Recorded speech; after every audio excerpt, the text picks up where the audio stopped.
demonology, invocations, Solomon, Magick, Hermetics, Thoth, Kabbalah, Sigils, Golden Dawn, Illuminated, Soul, Mystery Schools. Latest, Mark Stavish, Leak Project.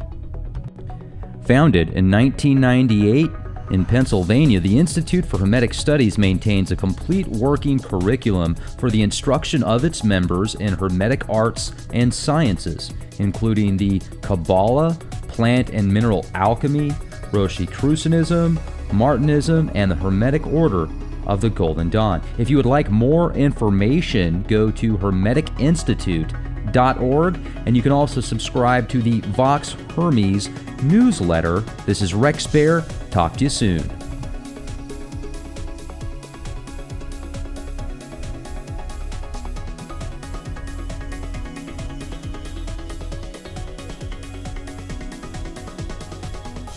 Well, folks, we have Mark Stavish with us from hermeticinstitute.org. Now, he has several books of interest for the adept or the magi that wants to learn more about alchemy, Freemasonry, the Kabbalah, different Hermetic type studies. And it's just a real honor to speak with you, Mark. Thank you so much for spending time with us here at the Leak Project. How the heck are you? I'm great, and thank you very much for the invitation. I'm glad we're able to arrange this and work it out. Absolutely.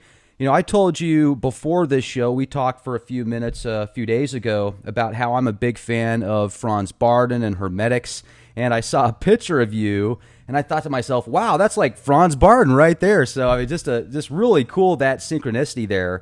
And if you would, for our audience, tell them, if you would, please, how you got into the path of Hermetics and different magical studies.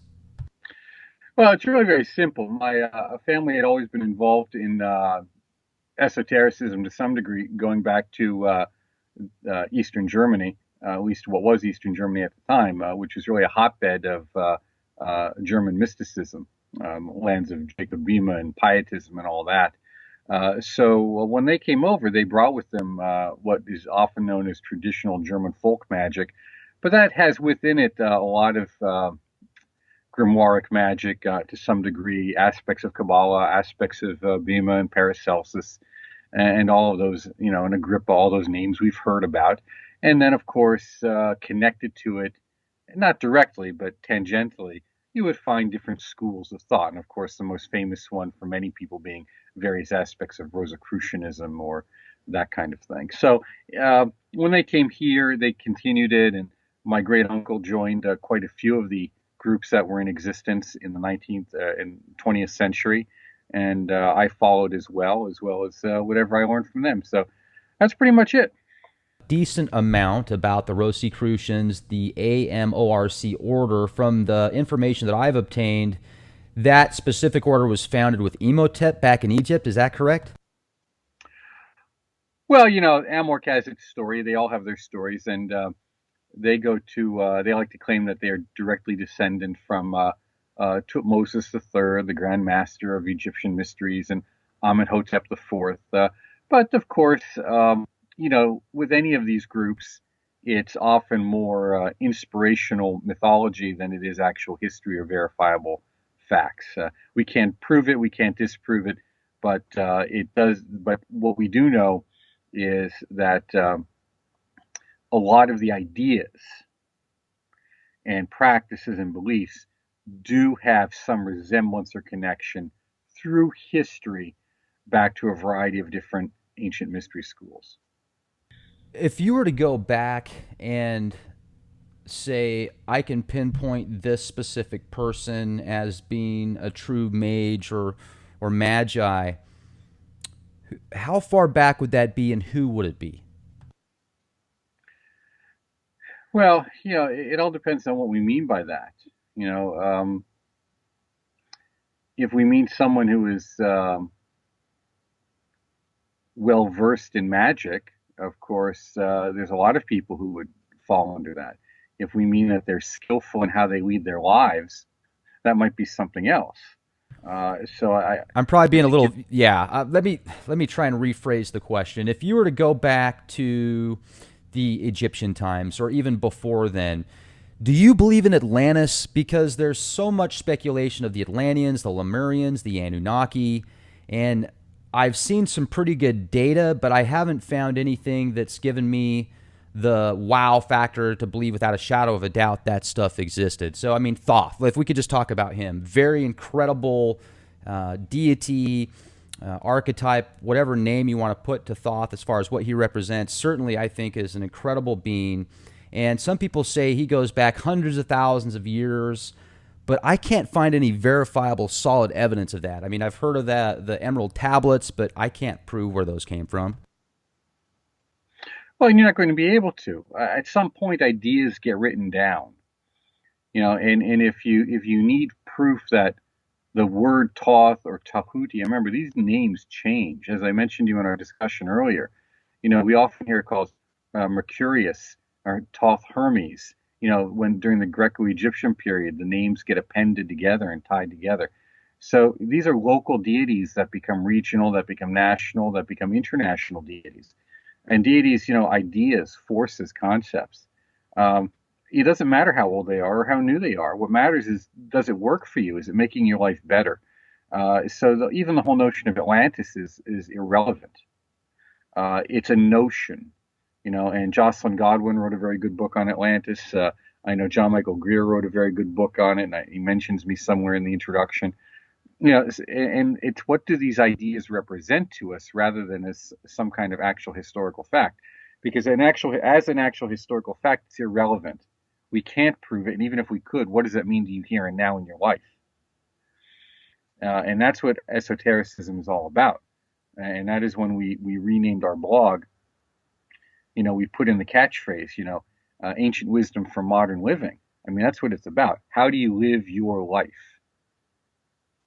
Sure, absolutely. And the way that your actions and thoughts and emotions all have a part of your reality, and it's connected with other people's reality. So that's certainly important.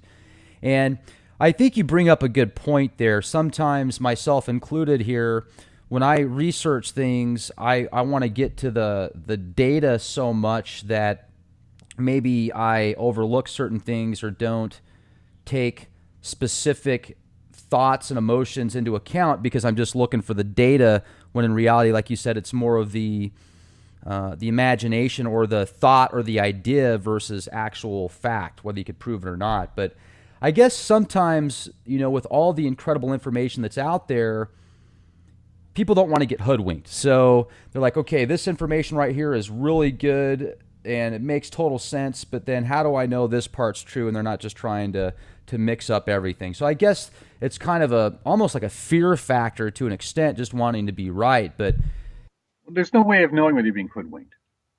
It's not possible. All you can know is because you're constantly being hoodwinked, which, by the way, is a Masonic term. I didn't know that.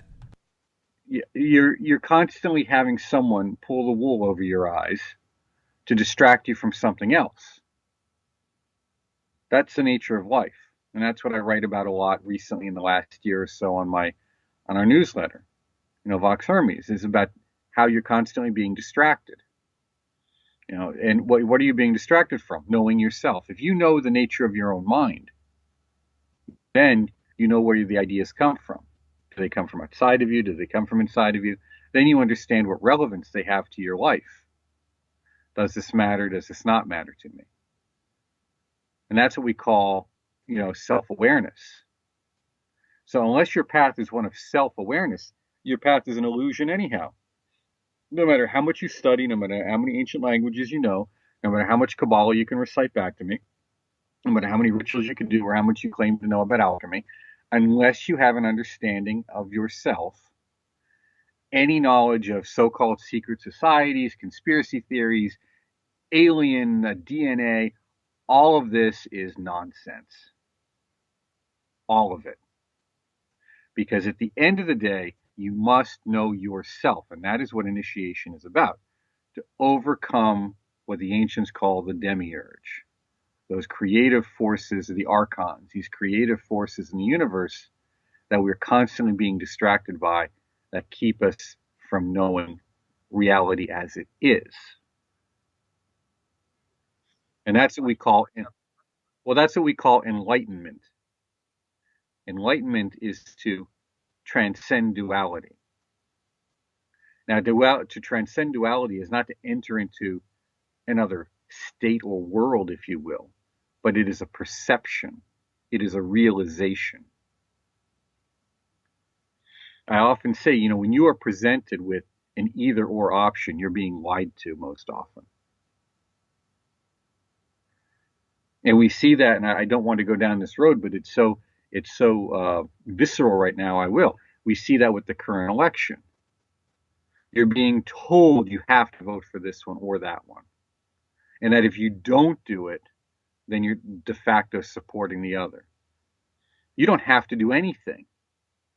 All you have to do is accept responsibility for your choices in life. That's it. And if you choose to vote for some other candidate, if you choose a write-in, if you choose not to do anything, all of that is acceptable. You just have to accept responsibility for your choices. And that is not an either or option. That's a option of what am I doing and why am I doing it? And do I accept that, the responsibility that comes with it? That's what we call being an adult. And that's what spiritual practices are about, to make us become adults.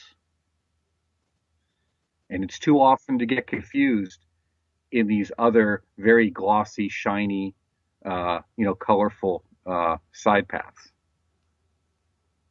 If I could just jump in for a second, because you brought up the archons, and I didn't even learn about them until 2011 when I started going through the Nag Hammadi treaties, and they get pretty extensive in there. But it seems like up until that point, I had never even heard a reference, and then now you hear about them all the time. Are the archons a physical force? Are they a spiritual force? Could you describe them to us a little bit? If you look at any of the spiritual systems, the major ones at least, you see that the cosmos as we exist in it has a variety of levels of intensity. And we could say levels of density, from the extremely subtle to the extremely dense. And we are mostly familiar with the densest levels. Okay. Now, this exists on a continuum, just as you would notes on a keyboard, okay, or a light spectrum. These archons are a way of representing both an intelligence and a force at key junctures along the line. Just as we look at planets or zodiacal signs as key junctures along a particular spiritual line or line of force or line of energy and intelligence. And with them, density increases. That's the way nature goes. We call that the fall from grace.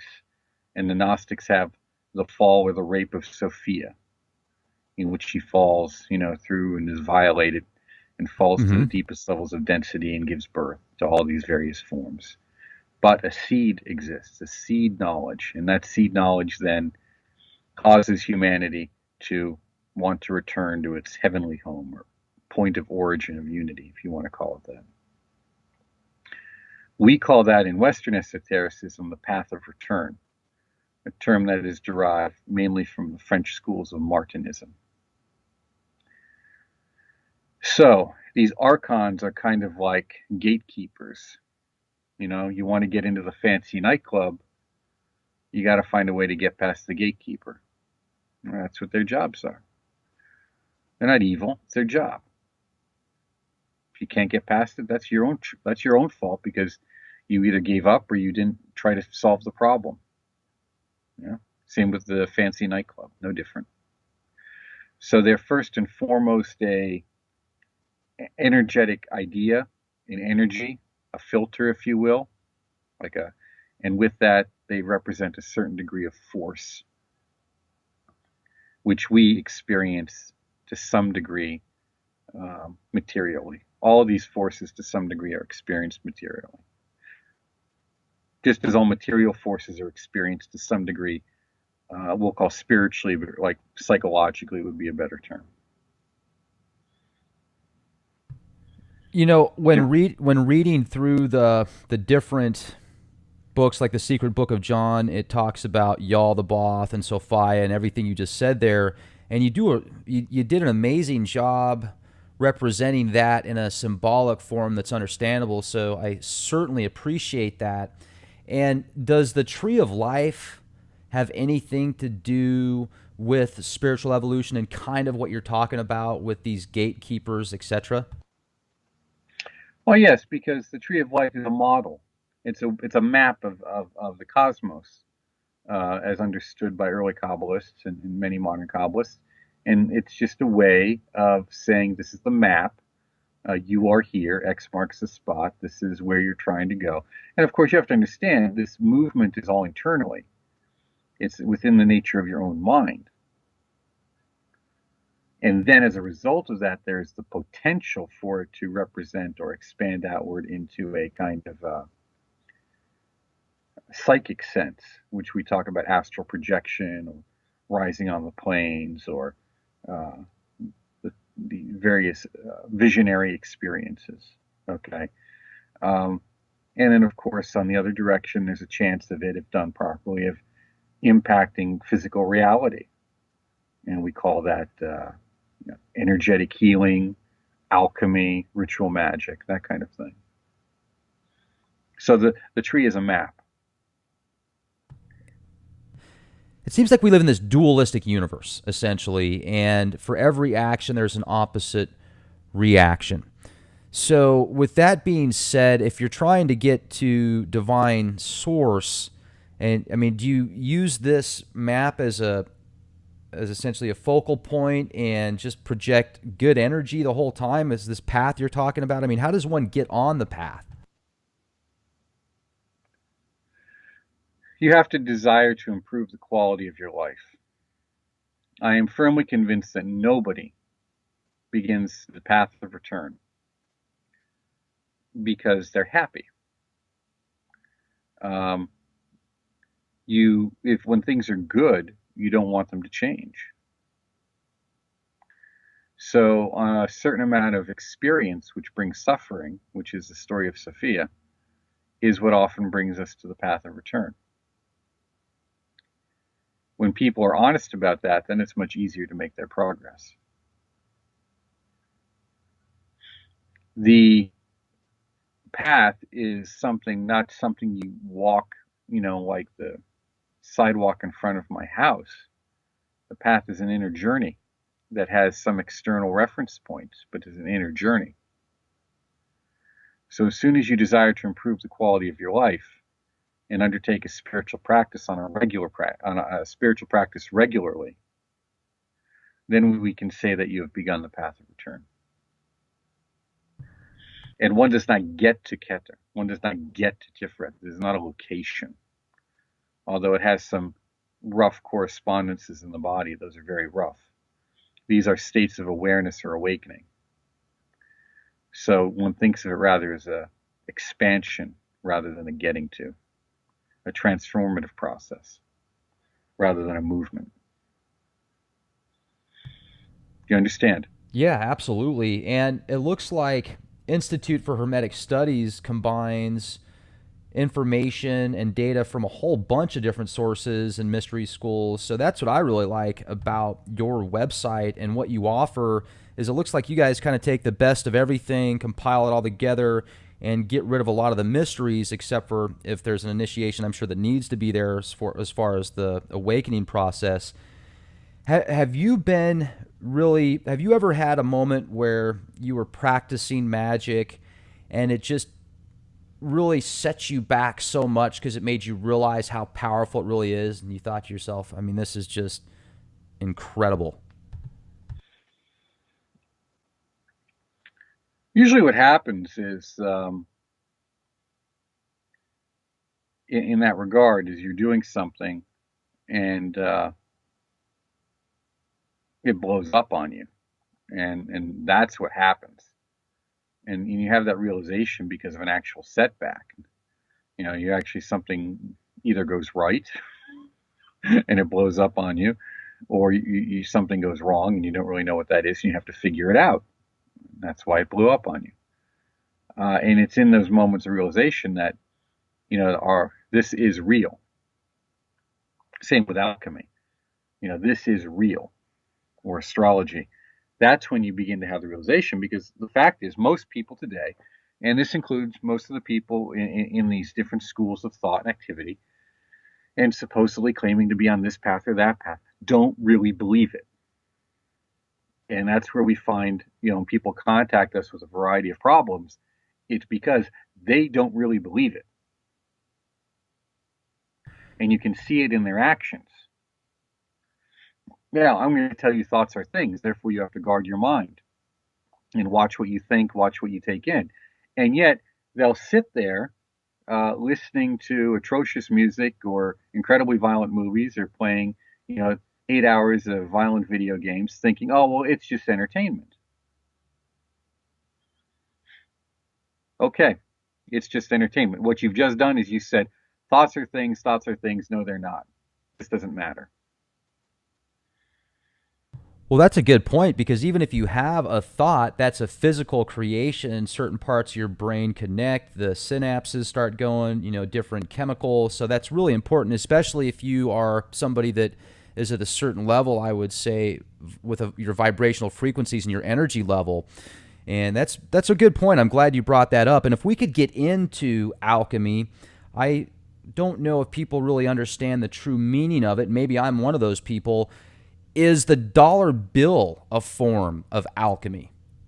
Well, I don't really know what you mean by that. So let me just say, alchemy is the understanding of the relationship between energy, matter, and consciousness. That as I manipulate matter in these various experiments, I am also manipulating certain levels of energy, and a feedback loop is created that allows me to, or helps me to have, a greater sense of awareness, a greater perception. We call those perceptions, when they're permanent. When they're just come and go, they're an insight. But when they're permanent and changes permanently, we call those an interior initiation. So the path of alchemy, we can say, is a path of a spiritual path, a path of initiation, in which, as Jean Dubuis used to say, there are no delusions.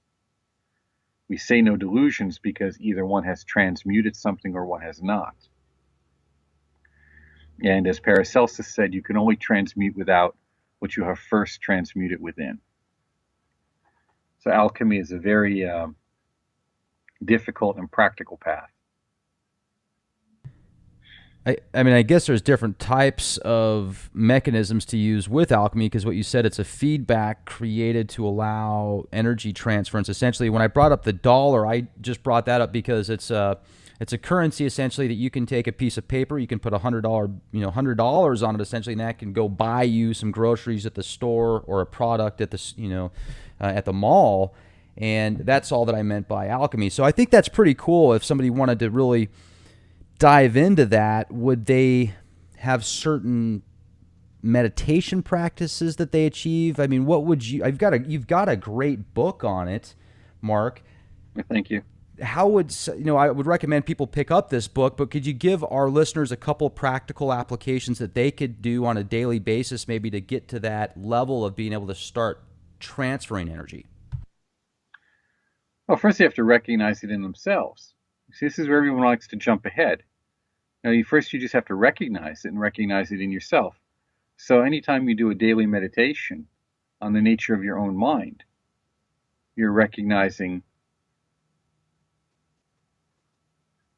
the nature of your own thoughts, the emotional content they carry or may create in you, which is energy.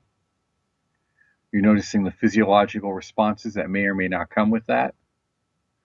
And you're beginning to see how all of this happens within the microcosm of your own body, your own self. And then when you begin to realize that these energies have kind of, as we say,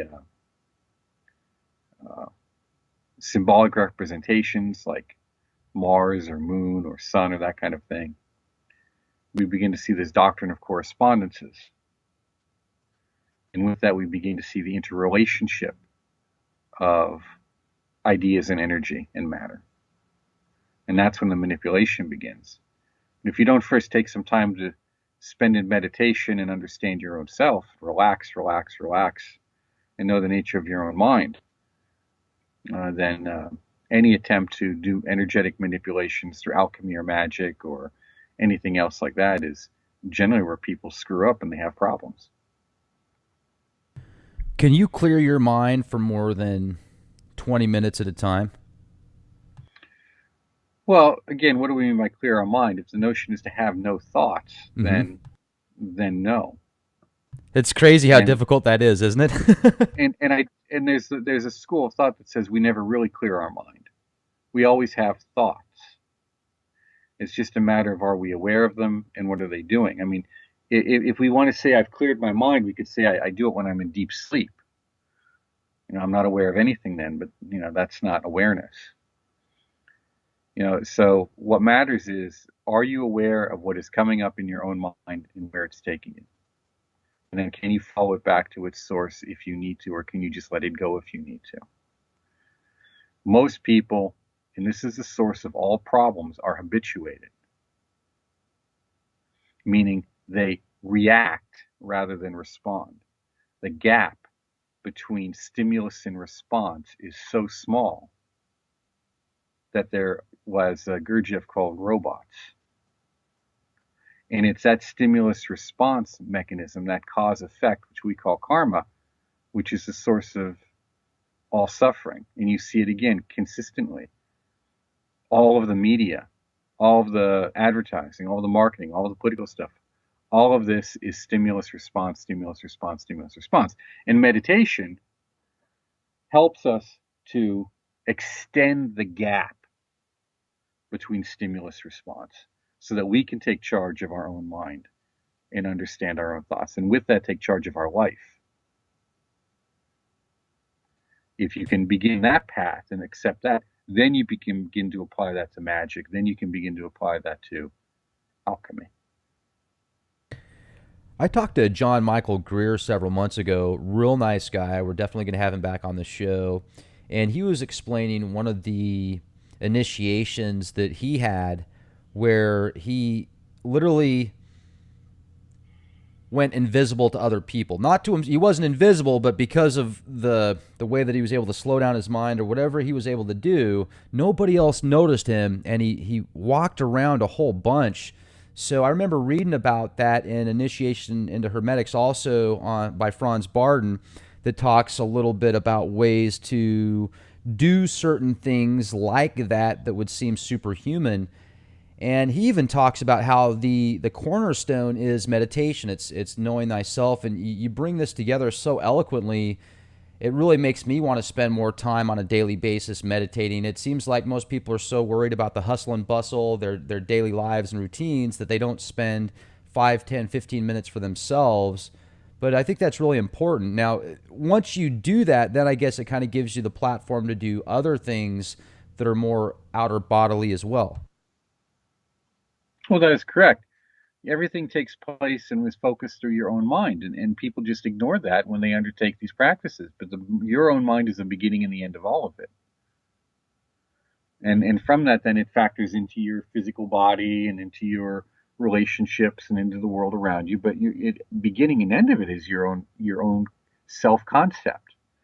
All of these systems are designed to expand our self concept, so that when we say I am, what is it that we fill in the blank after that?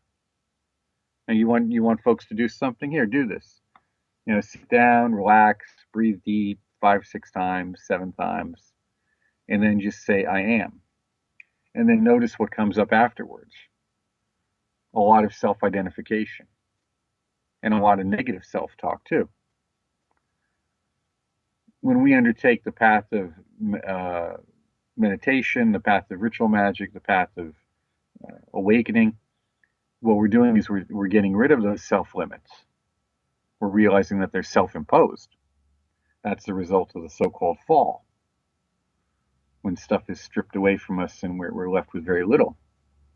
But with that, we're left with free will. And then who am I? We ask that question. What am I? We ask that question. And where am I going? What am I here for? All these things. And at the end of it is, I am. I exist. And then with that, what does that mean?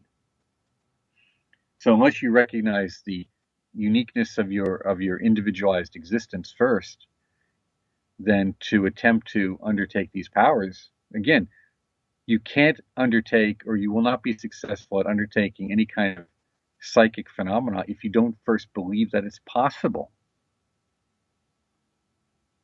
And that belief of its possibility exists first and foremost in your own mind. Well, and it also seems like, you hear the saying mind over matter. That's definitely true when you look at those monks that can go outside when it's 30 below in just a robe and they can start melting the snow around them sitting down, and you see these Westerners with big fur coats on freezing, and as they breathe, it crystallizes. It's pretty amazing that the powers of the mind. And have you been able to put together a system of connecting, okay, if I think this energy process, or if I'm wanting to make something happen, let's say you want to have benefits of being more creative, would you focus meditation on a certain day underneath a certain time frame, etc., because all the numbers line up and stuff like that? Oh, sure, that's very possible. That's where we use doctrine of correspondences. Yeah, that's very much a key part of magical process, and we talk a lot about that in Kabbalah for Health and Wellness, and I think in Path of Alchemy we talk about it to some degree. And you see it also in The Inner Way, our book on the power of prayer and belief in spiritual practice. So you can use those energetic cycles or rhythms, which is where we get into astrology, to assist you. Very much so. Like today is Tuesday, so it's ruled by Mars. Great day for physical things, Wonderful day for physical things. Friday's ruled by Venus. And what's that for? Social and romantic and relationships and artistic. Is it any fun? Is it any surprising that so many events take place on a Friday that are social? It's the end of the week, but that's another reason. We see, the election takes place on, what is it now? It's either Tuesday or a Thursday. I think it's a Tuesday. I tried to block that out of my mind, especially this year. Yes, but it's the day that's important, because, Tuesday again rules conflict, struggle, victory. Thursday rules government and wealth. Okay. So everyone's doing yard work, at least, on Saturdays, right? Right. That's Saturday. That's the house, real estate, property, foundational stuff. So you can use these days, these cycles, these planetary hours to help you in many ways, if you like. But you have to have something to ride, though. Remember this. It's like a wave. If you go out into the ocean when the wave is right, you better have a boat or a surfboard, not just wander into it. So you have to have a plan when you try to use these energies too. Why is Mars looked at as the planet of war? And, there's a lot of mysticism towards that specific planet that kind of represents more of the, I guess, male aspect: testosterone, anger, struggle, pain, war, physical, like you said. Well, in medieval astrology, Mars is called the lesser malefic and Saturn is called the greater malefic. They're considered evil. And if you look at life back then, it was short, hard, and dirty. And I think that many moderns don't understand the degree of luxury that they live in. And I say that, you just look at, You have ease of communication that emperors didn't have.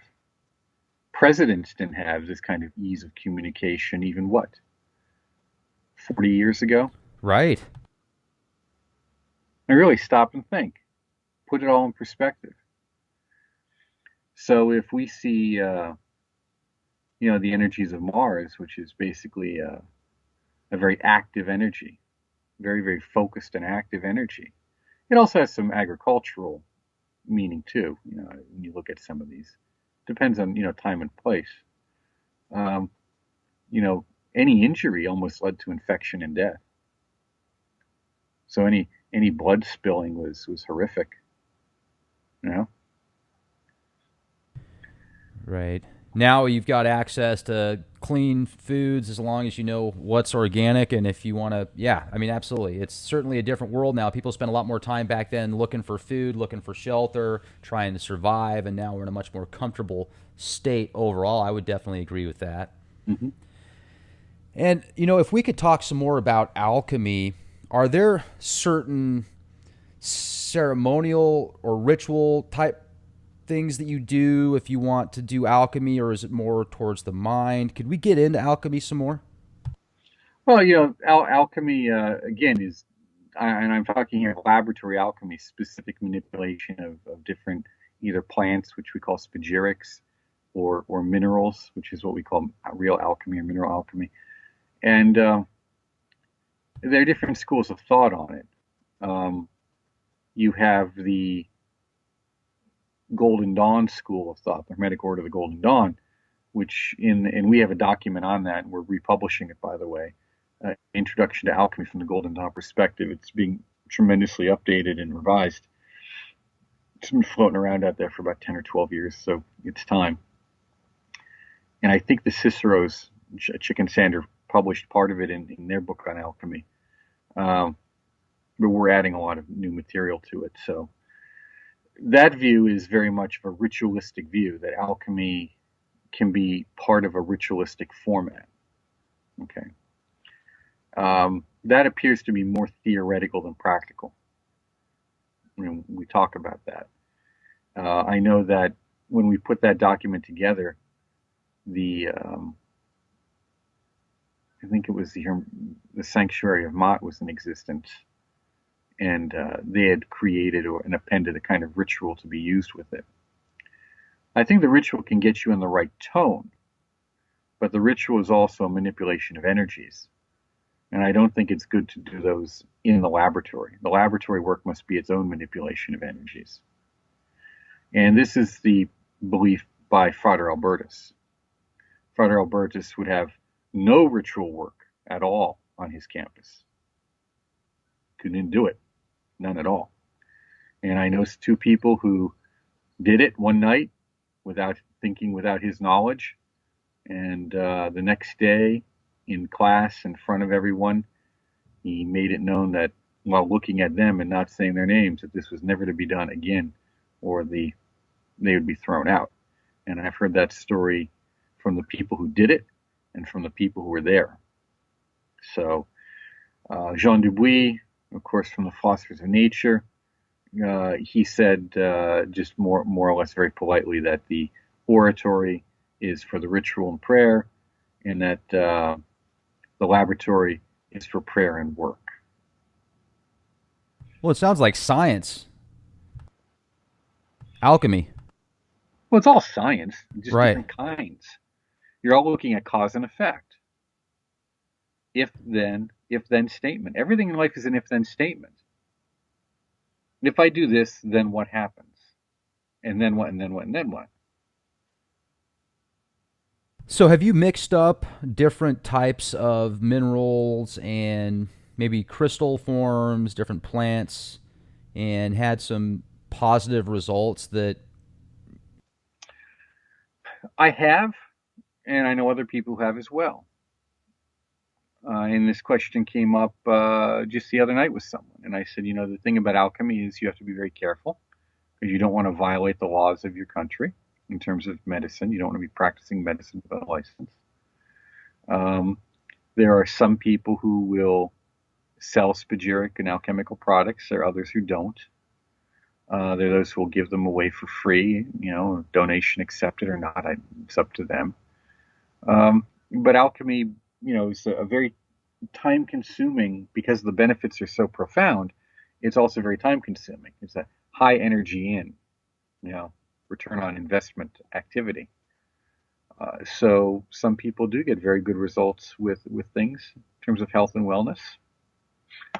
And so do some of the people that they've given the medicines to as well. You've heard of monatomic gold? Yes, I have. Have you ever tried making that? No, I have not.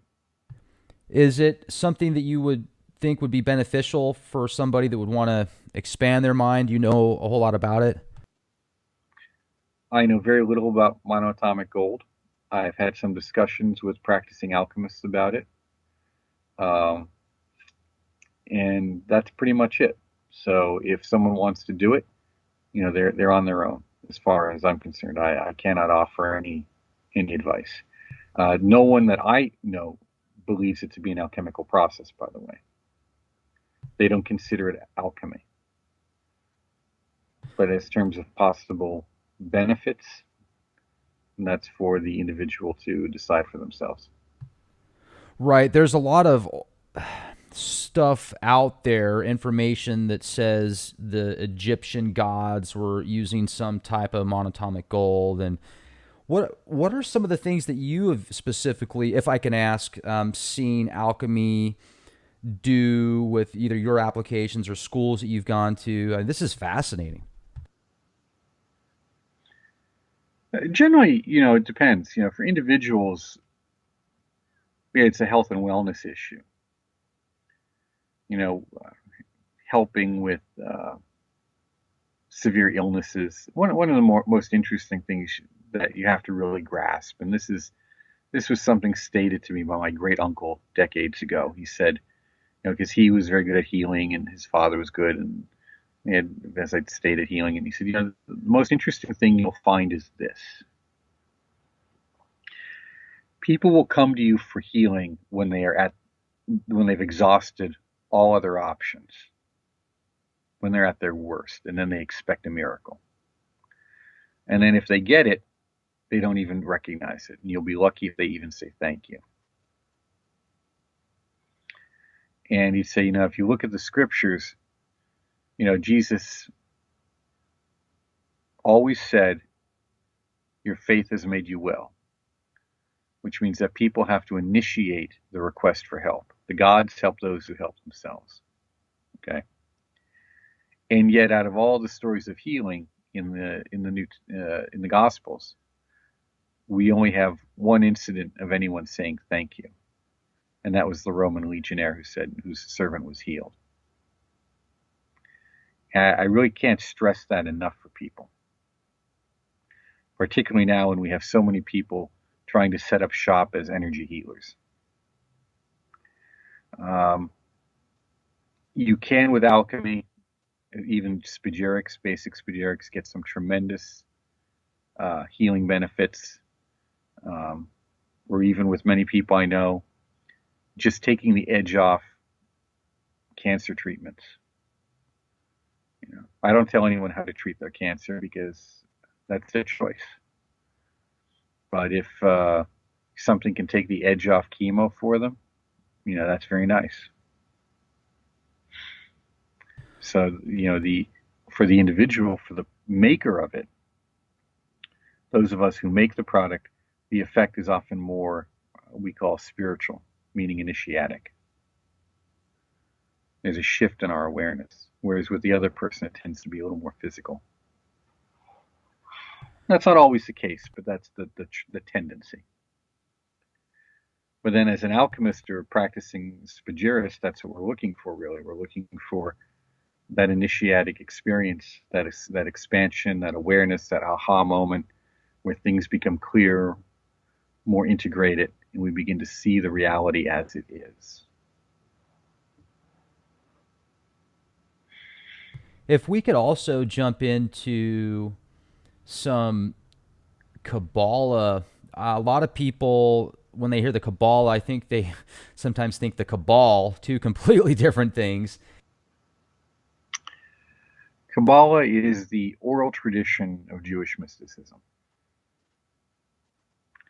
The word appears sometime around the 10th century. Some have it a little earlier, around the 9th, some a little later, but 10th is a good place to put it. It involves an understanding of creation or cosmology as understood through Jewish scriptures, and quite a few non-Jewish sources influencing those scriptures, by the way, whether it be Greek influences, because there's a strong and powerful Greek influence in Kabbalah, or whether it be Babylonian, such as the period of the Babylonian exile, where we get all of our angelology and demonology from. And it is a kind of practical approach, or approaches, because there's no one single Kabbalah, there's a variety of them, different schools of thought, that often involves kind of meditative and visionary practices, as well as magical, talismanic magic and astrology. But it's the visionary practices that take the front row seat. This becomes an area of incredible attraction. And during the Renaissance, we see a kind of Christian Kabbalah arises, or a Hermetic Kabbalah too, in which the tree of life and Jewish mystical notions are used both to attempt to justify Christian doctrine, hence the Christian Kabbalah, and also as a kind of framework to apply all these other esoteric ideas that were in vogue at the time. So it becomes kind of the maypole, if you will, for all these ribbons to be wrapped around. So when we say what is Kabbalah, there's three distinct groupings: purely kosher, a kind of Christianized, and this kind of Hermetic, neo-paganist Kabbalah, because it involves the Greco-Roman deities as well. What do you use a combination of all three of those, or?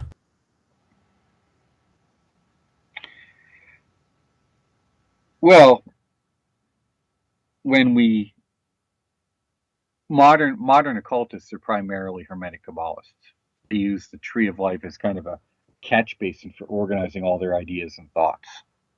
Dion Fortune called it a filing cabinet of the mind, or something to that effect. Unfortunately, the tree is not it's very useful, but it's not my favorite symbol. It's not my favorite diagram. It tends to be very rigid. And a lot of Kabbalists, modern magicians, become very dogmatic and very rigid in their pigeonholing of ideas. I think that you have to use it for what it is. It's a map. It's a map of ideas. It is not the territory. And the rituals can give you access, or various meditations and prayers can give you access to those territories. But just recognize that the tree, whichever version you're using, because there's several versions out there, and all of them work, are just maps. Now, for those that have a chance to listen to this podcast, I'd strongly recommend going to Institute for Hermetic Studies, or type in hermeticinstitute.org. You'll be able to see not only the 4 different books that Mark has put together, but also you'll have access to the Vox Hermes newsletter. It looks like you can sign up for that here as well on the website. Now, I am fascinated with the different types of magic that some people use. I'm not very familiar with chaos magic, although I've talked to a couple of people that are, that have written about it, like Andrea Vitamus, but we didn't really get into what chaos magic actually is into too much detail. Are you familiar with that term? And if so, what would you classify chaos magic as? I'm familiar with it from folks I've talked to about it. And my understanding of it, and I hope this is correct, is that it's kind of a idea that classifies itself as postmodern, meaning that it is an idea that there are certain fundamental principles at work. We learn or know what these principles are, and then we can apply them in any way we see fit, taking from any tradition or system anything that we choose or need or want or believe will assist us in achieving our goal. So if I want to perform a ritual that involves Hebrew names and Egyptian gods and hallucinogenics or electronic mind modification equipment, and that would be acceptable. Okay. So not stuck to any one ritual or belief system. None whatsoever, hence the word chaos. You can even make it up as you go along. Well, now, the question here is, what are the results? And that is the question Albertus would always ask. What are the results? So if you're doing this, and this is what's very important, as I said earlier, why do you begin the path? I'm unhappy with my life. Well, what is it about your life you're unhappy with? Okay, you want to change something, so you begin the journey. Okay, good. Now let's move forward. Are you getting the results you're after? Same with chaos magic. Is it working? It's very easy to get a really good rush, and confuse that with, some kind of spiritual experience or understanding of your own mind or what have you. It's very easy to, just have a really good time and confuse that with a meaningful event, an initiation or something. You were bringing up a few minutes ago about how the Tree of Life isn't something you typically like to use as far as a map, but that's what it is. Is there something else that you look at instead of that, or is it just kind of all in your mind? Well, no, I mean, I use it. It's not my favorite, because it becomes very, as I said, it can become very rigid. You have to be very careful with any of these maps, any of them. You have to recognize that's what they are. They're not the territory. And many people get very hung up on stuff. You have this discussion about the tarot. Well, the French schools of tarot are very different from the English, and most of what we have today is from those British schools. Same thing with the tree. There's various trees of life out there. Not all the paths are the same on each one. Not all of the attributes of the letters are the same. It's okay. It's okay. Get to the essence of it, relax. But when you try to make things too fixated, that is too all-encompassing, which we saw in the late 19th century with the occult revival period, you say, okay, now this is the tree of life. And it's one of the best ones, but it's still just one tree of life, Lurianic tree, okay? It's the tree of life. Oh, and these are the divine names that go with it. Well, actually, there's other ones too, but okay, these are the most common, so we'll stay with that. These are the colors that go with it. Well, that's good, but there's also other color schemes out there too that are older. And then you'll have, okay, now these tarot cards go on the path. Well, that's pretty recent. And I think that's because of Eliphas Levi more than anything else.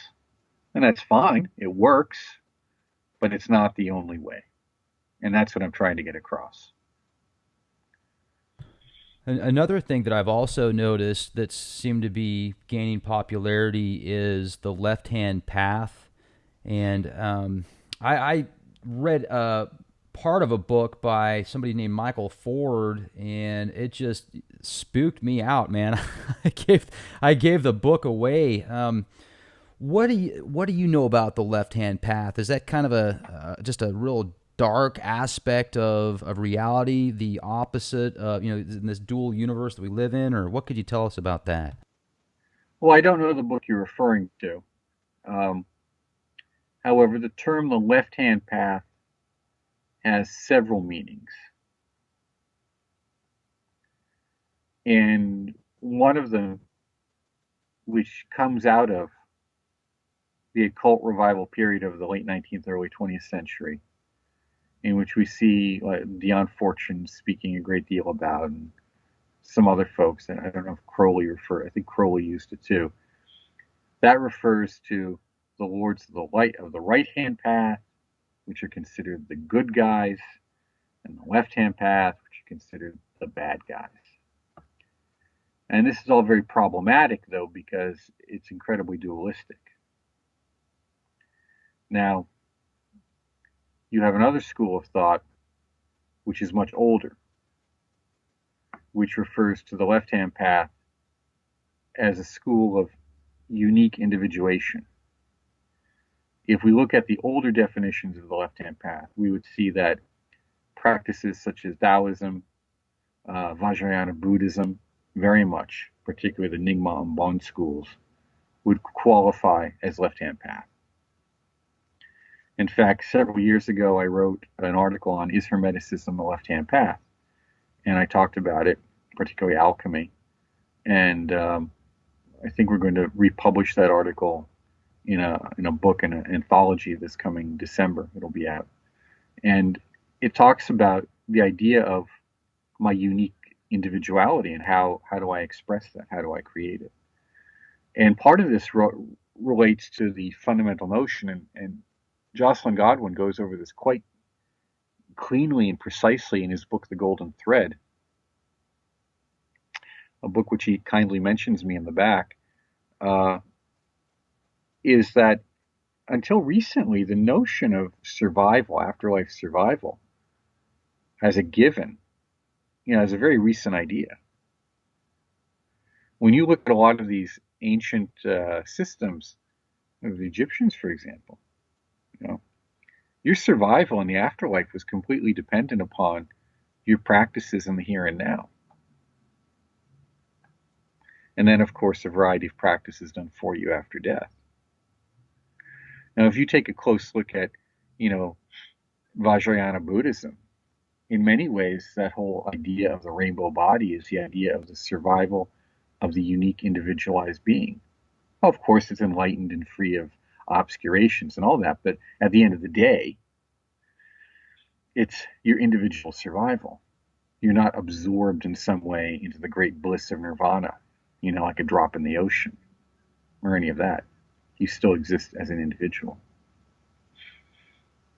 So our notions of left-hand and right-hand path are very heavily moralized, and that does not necessarily match with what we see in reality. I think Gordon White wrote a book called Sinister Yogis, and he talks a great deal about this distinction in there. Gordon's a great guy. We had him on the show several months ago. Real fun to talk to, very knowledgeable. And when I say the left-hand path, I'm glad you brought that up, because it really just depends on how far down the rabbit hole you want to go into history, etc. And it seems like there's nowadays, at least in the media, I notice a lot of subliminal programming, and you can look at that as just marketing tactics. You can look at it as psychology. I look at it as sorcery, essentially. Do you see a lot of dark stuff going on today too? I mean, you've got obviously the white hats, but it seems like there's plenty out there that oppose that. There's this dualistic universe. Is it kind of a balance, Mark? I mean, is it 50-50 or what's going on? Well, in Eros and Magick in the Renaissance by Ioannis Koulianou, of the University of Chicago, who I believe was assassinated in the early 90s by the Romanian secret police. In his book, which we quoted at length in several of our publications, and I think we quoted him, this section in particular, in the last monograph we published, Studies in Poltergeists, Obsession, and Possession, which I really encourage your listeners to get a hold of. You can't stress it enough. He talks about how that manipulation of ideas and images takes place. And I recently gave a presentation on that topic called Magic, Media, and Supernatural, and about how the definition of magic and the definition of media are really the same. It's about sights and sounds affecting the mind at a distance.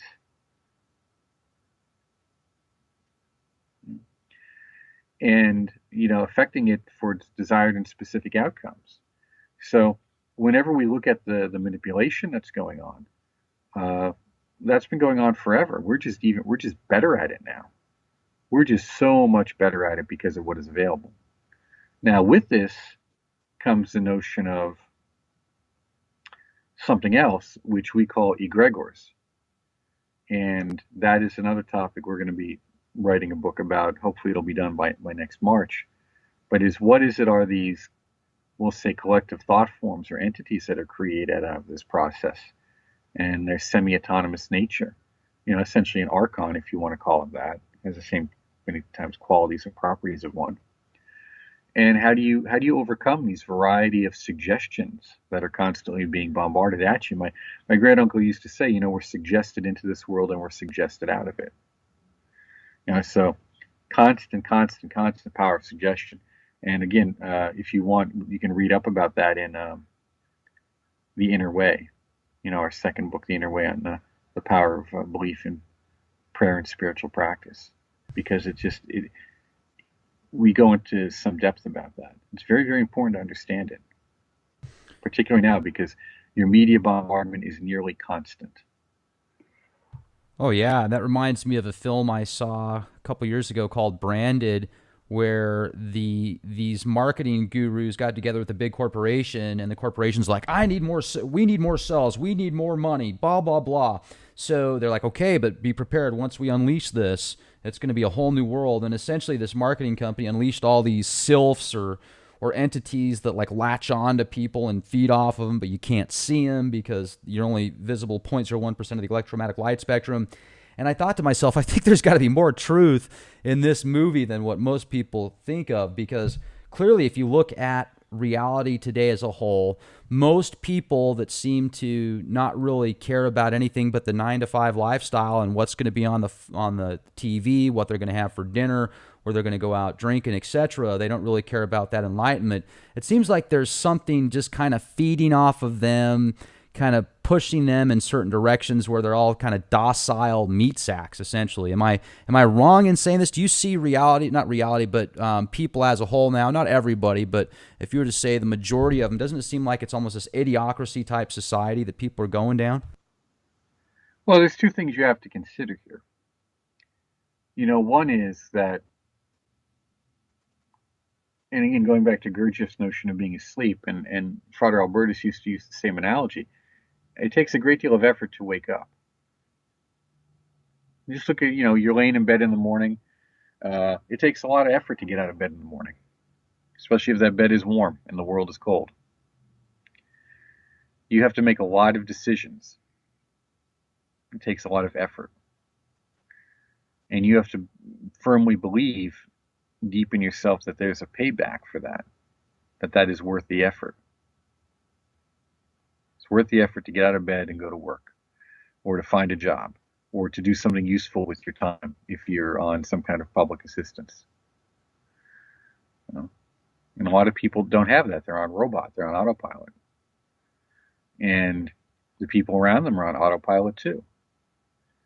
So when you try to wake them up, and I don't like to use that phrase because it's used so arrogantly, but just to nudge them a little, there's a lot of resistance because now you're trying to change the system. So we can look at this through two perspectives. One is just the notion of numbers, or what we call involution and evolution, which is we see in some of the occult writings, the esoteric writings, the French writings. The train leaves the station, but not every car leaves the platform at the same time. So when that rounds the bend or enters onto the path of return, the initiation of the nadir, some people get back before others, if you will. Those are in the front of the cab. So we have that whole process of awakening, of involution and envolution going on. And then we also have the notion of cycles, of ages. The classical schools, the Indian Tibetan schools, and some of the traditionalist schools of Europe, which are modern schools, look at the 4 ages. You have the Golden Age, the Silver Age, the Bronze Age, and the Age of Iron. And, the Golden Age is this utopian ideal. And you see reference to, in alchemy, the Golden Age restored. Even in Tibetan Buddhism, Vajrayana, they'll talk about if you ask, you have to be precise on the question. They'll say, well, really what we're trying to do is to restore the golden age within ourselves, within our own mind. Yes, that's essentially it. Well, where are we now? In these yugas, these ages, these 4 ages, cycles that uh, Alain Danilou, French Indiophile and musician, wrote so much about. Well, according to those folks, we're in the Kali Yuga, the last of the ages, the worst of the ages, where everything is dense.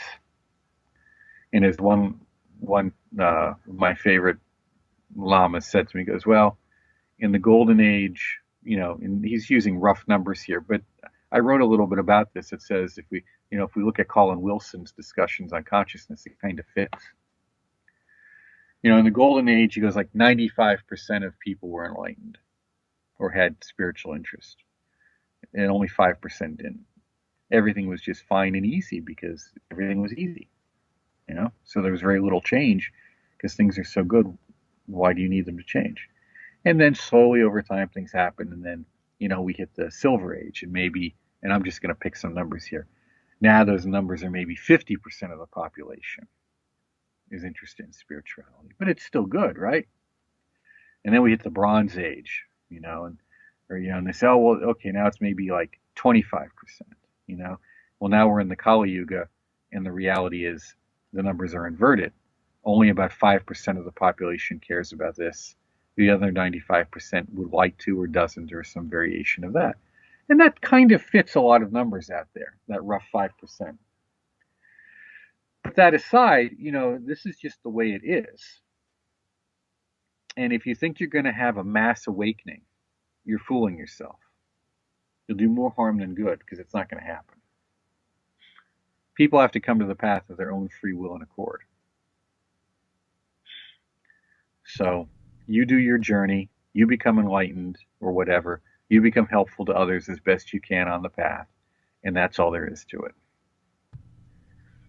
Right on. That's a good way to put it. And I was hoping that we could maybe jump on to another topic now, Mark, and discuss what you know about demonology, poltergeists, etc. Now, I've read through the 72 Lesser Keys of Solomon, and the different sigils there represent different archetypes of demons, essentially. I've heard 2 schools of thought about demons and invocation. One is that if you feel like you're invoking something else, then you're going to go crazy. But if you feel like you're invoking a part of your own self, just maybe one of those shadow aspects of self, then that's how you're supposed to do it. What are your thoughts on that? If you do it at all, which is not something that I would recommend. Well, remember, we're saying that all of these, I paint a picture. I have before me a very nice paper mache rabbit. It appears to have been commercially made sometime in the 30s or 40s. One can call it an archetype of a rabbit, but it represents a rabbit. But out there's lots of rabbits. I have a wonderful one that my dog loves to chase, but will never catch, in my yard. Okay? And several others, I just saw one go by the window right now. So rabbits are real, regardless of how often I just look at that, even if I never saw one, and just look at that paper mache model and say, oh, that's a rabbit. So in my mind, I have this idea of what is a rabbit. And I think, oh, it hops, it's, likes to mate, it eats, it's fast, it has all these qualities. So I can think, oh, I got these rabbit qualities in me. Well, now we're going into symbolism and archetypes, right? Okay. Well, I'm just going to invoke my inner rabbit. I see what you're saying. Better be careful. That's a Friday night, right? Hello. So I invoke my inner rabbit, and suddenly all these qualities come out. But also what I find is that now suddenly I've got all these rabbits around my house. Now that can be fine, but what we keep forgetting is thoughts are things, and we're not the only thing in the universe. And we have a relationship to a variety of forces and ideas which is what the doctrine of correspondence says, and which the doctrine of psychic centers says. Psychic centers are gateways to other dimensions. I've had many people say this very specifically to me, both very, very high lamas and other not in Westerners. But again, people keep acting as if that is not the case because they don't truly believe this stuff. So if you want to invoke a goetic force from the Key of Solomon, yes, you will first invoke it through your own mind, and it may just stay there. But you will be sending out a resonance, a phone call to the cosmos, if you will, to the very thing that that represents, the class of beings that it represents. Those seals represent not individualized entities, but a class of beings. Okay? Just like the rabbit I have is kind of a whitish rabbit, but the real rabbits in my yard are more of a brownish gray. But they're all rabbits. So if you want to go ahead and invoke demonic forces and think that it's only unintegrated forces in your own mind, well, good luck with that. Okay? Because the reality is the cosmos has a host of invisible beings in it, as well as visible ones. And they're not all friendly, nor do they all care. Just like the rabbits. The rabbits aren't really friendly, they just run away from us, nor do they care about us as long as we don't try to eat them. But if you try to catch them, they can bite and scratch. And, same with these demonic forces. They may or may not care about you. Well, I shouldn't say they don't really care about you, but they may or may not be indifferent to you if you invite them into your domicile. It's the same thing with ghosts. And I make references to Tibetan Vajrayana because it's basically a logical fallacy on my part. Okay, what I'm doing is I'm using something that I know your listeners are going to go, oh yeah, that's an authority. I'm going to listen now, because if the white guy says it, most of them aren't going to really listen. So I'm going to give an appeal to another authority. Isn't it weird how that works? Oh yeah. See, this is a manipulation that I'm doing, and I'm telling you how it works. So now go back and pay attention to how you responded to what I said earlier, and then pay attention to how you responded when I invoked the name of Tibetan Buddhism.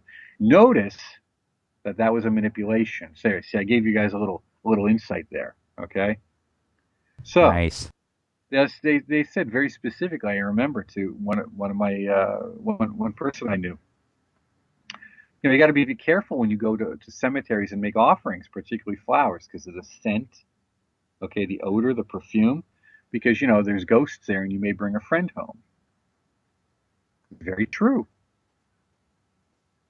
The same thing again. You want to call up these demonic forces, and you don't even have to call them up. All you have to do is have their symbols around. I know someone who filled their house with a lot of late 19th and early 20th century mortuary stuff. Well, how many pictures of dead babies can you have and not have your life fall apart? Okay? At some point, it falls apart. The same thing with tattoos. You want to tattoo yourself, fine.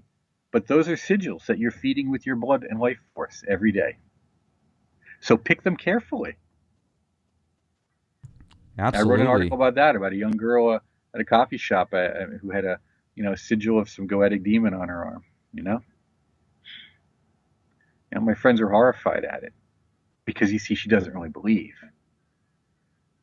But that's basically that tattoo on her arm is a signpost. That's a neon light to the cosmic or the astral energies of that being that she feeds with every breath she takes. So yeah, these parasites may come by and just gently feed off her neuroses and her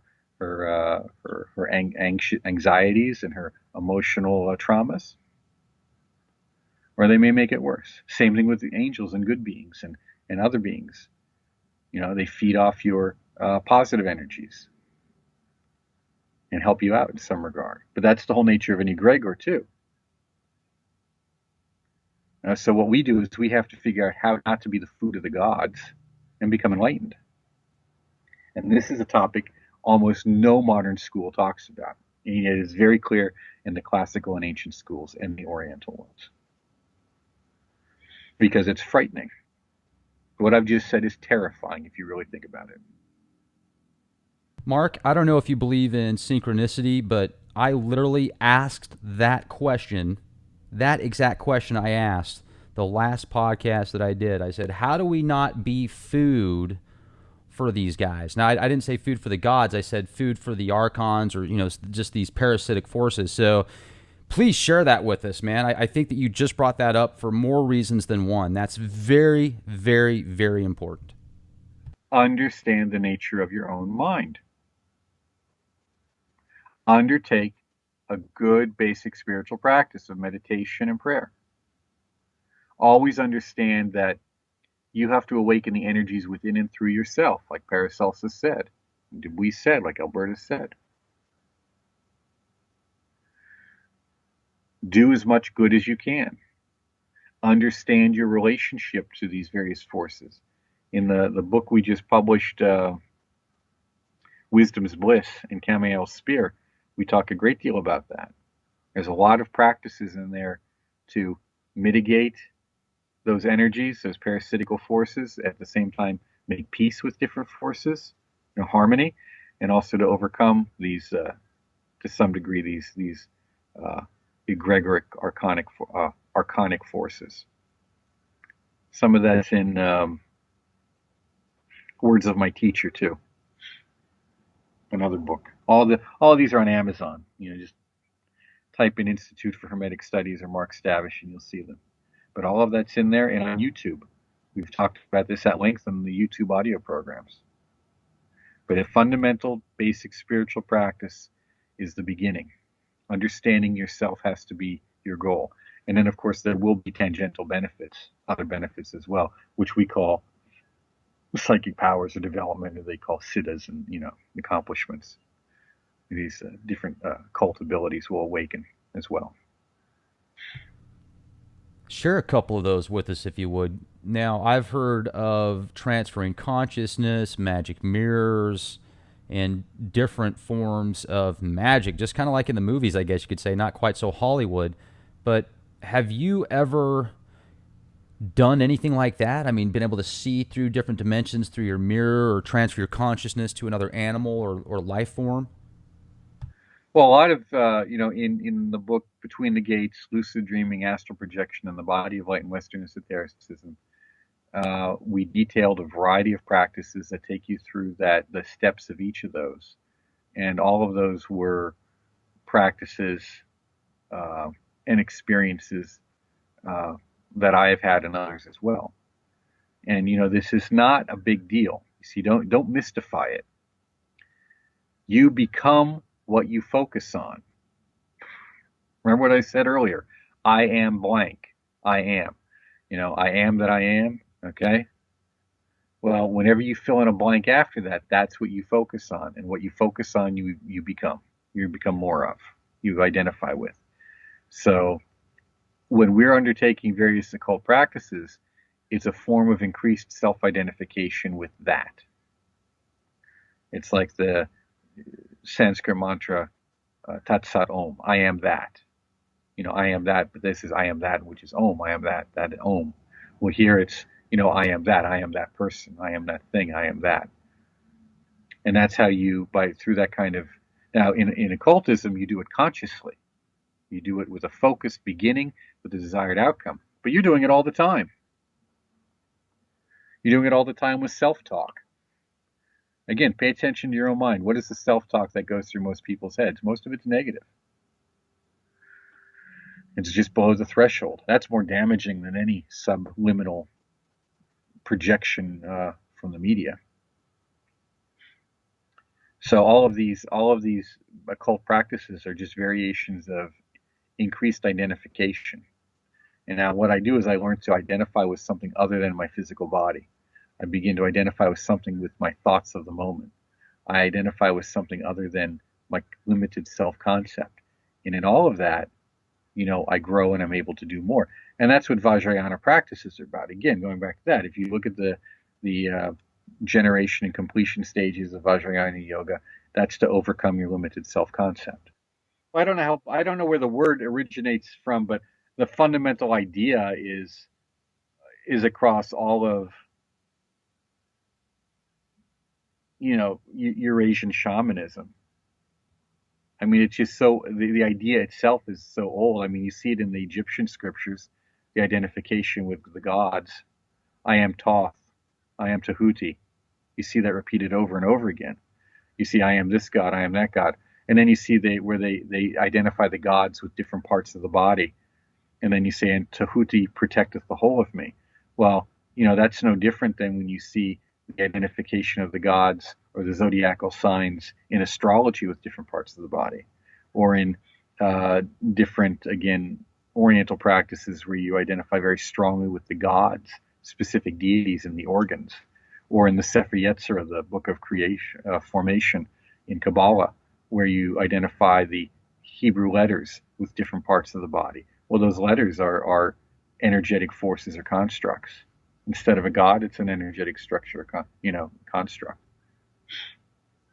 The Book of the Dead that talks about how you have to basically go through all these steps and have done certain things to get to the next side. Do you think there's any validity to that? Are you referring to the Egyptian Book of the Dead? Yes. Well, remember, it's a symbolic representation of the journey. So you really have to understand what is the symbolism behind the journey. I probably should ask that question differently. It makes it it sounds very difficult to get to a higher state of enlightenment or the next side, essentially, through that process. I mean, you have to say certain things, have done certain things in life, essentially. Do you feel that in order to get to a higher level or the next level, we would have to go through those same steps? I mean, what's your take on that book versus the reality of life after physical death, in your opinion? Well, I don't think it's necessary. Remember, it's a symbolic representation.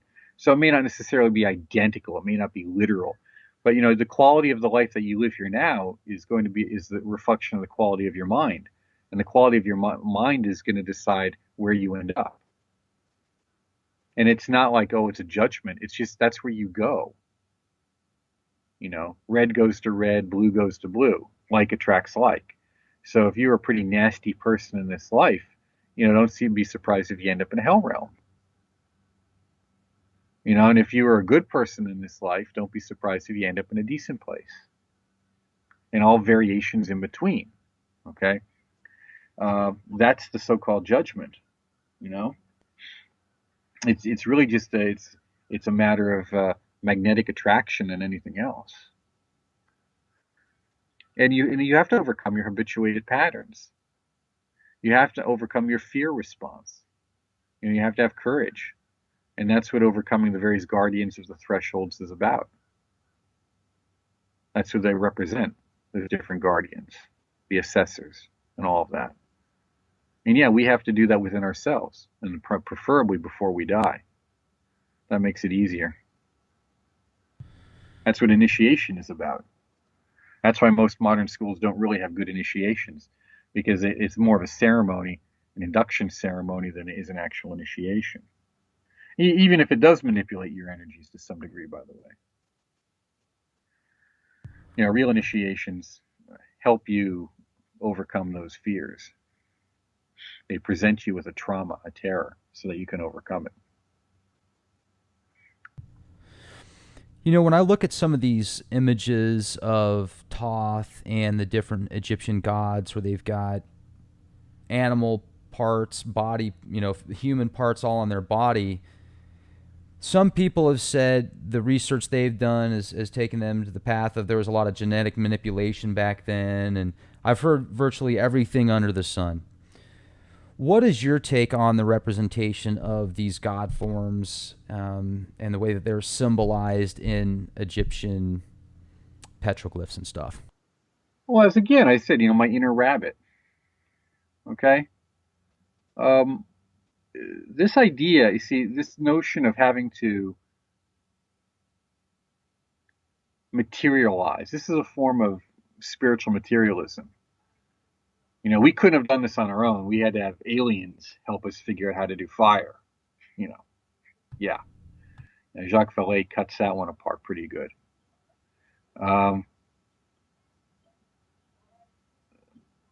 we had to have genetic manipulation. No. Because if we did, they did a pretty poor job of it. It's taken so long. So instead of getting distracted by these silly and useless theories that we can neither prove nor disprove, which only consume our time and keep us distracted from really knowing ourselves, let us focus on the work at hand. Know thyself. That is what was engraved over the Temple of Apollo at Delphi, the ancient mystery schools. Know thyself. That's beautiful. If you know yourself, everything else will just fit into place like a perfect puzzle. It says, if you know thyself, you will know the gods. How cool is that? Have you ever made contact with a higher deity in any of your travels, Mark? Or a god form?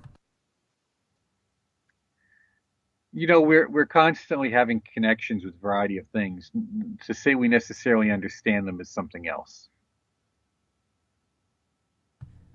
So whether saying yes or no to that is irrelevant, because what matters most is your experience, is not mine. I love the way you answer questions, and I can, just getting a little glimpse into how you think because of this conversation that we've had is wonderful. I can definitely tell you're on a path that many people are not. And I mean, just the way that you break down the questions that I ask and respond to them, I can certainly appreciate that, Mark. And I would strongly recommend our audience go to Institute for Hermetic Studies, check out hermeticinstitute.org. You'll have access to a plethora of material, several books, and you've got the newsletter that comes out. Before we close out tonight, Mark, is there anything that I haven't asked that I should have, or information you'd like to share with us and the audience here at Leak Project? Well, I just really encourage the audience. We've got so much material out there, particularly on YouTube and on Amazon with the monographs and books. Just it's a self-study course. Just take your time, work through it. We have seminars and workshops you can attend. We've got stuff that we're adding every year. Every so many months, we put something new up. And really take the time to study this course, because it really will assist you in any other path you're working, particularly if you're working another alchemical or Kabbalistic or magical course. It will be a good assistance to it, not necessarily forcing you to replace it, because we're not doing a particular lineage or line of initiation or something like that. So you're going to find this a tremendous benefit in helping you to just expand your potential and take charge of your spiritual path. Those of you who want to go on the Hermetic path, but maybe didn't like some of the experiences you've had with this or that group, then this is ideal for you. But it will require some self-discipline, because you're going to have to take charge of your life, take charge of your studies. It will lay everything out for you. We've got a tremendous amount of very, very high quality material. But again, it all falls back on the individual to pick it up, to read it, to study it, to apply it, and to be consistent and just have that constant, slow but steady approach to things. Be patient. That's what I'd say. Be patient, and then the rewards will come. Fantastic. Mark, it's been a real honor to speak with you. I certainly appreciate all the information you gave us, and hopefully we'll have an opportunity to speak again sometime. Well, thank you very much, and please feel free to invite me back whenever you'd like. Wonderful. And ladies and gentlemen, please check out youtube.com/clandestine time lord. Subscribe, become a member, absolutely free. Also, become a member at leakproject.com. Have a fantastic day, everybody, and be the change you want to see. This is Rex Bear. Talk to you soon.